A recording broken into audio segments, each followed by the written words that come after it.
ចដួងចិត្តជីវិតខ្ញុំអើយទីឋានទឹកដីនឹងហើយគឺជាកោះត្រើយចម្លើយស្នេហាភូមិទួលអង្គរងផ្សងភ្ជាប់វាសនាកូនអ្នកចំកា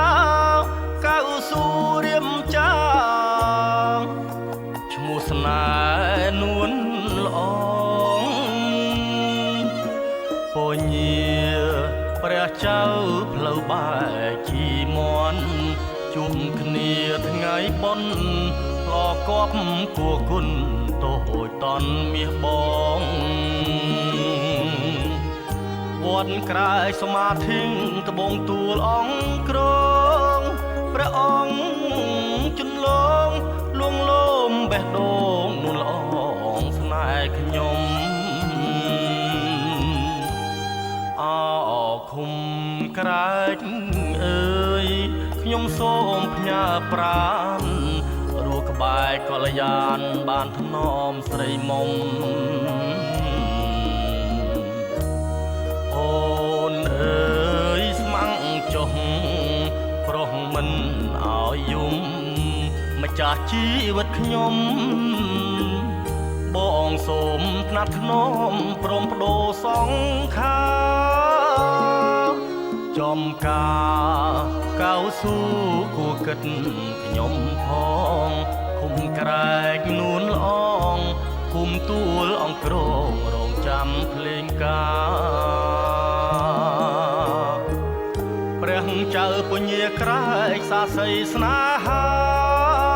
ដល់គូសង្សារជួយធ្វើមេបាយើងខ្ញុំទាំងពីរ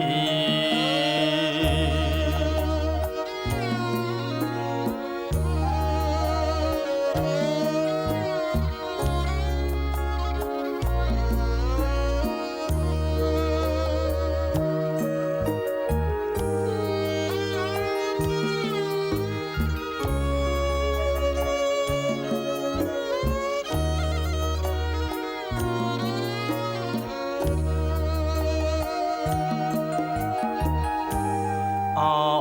ឃុំក្រែ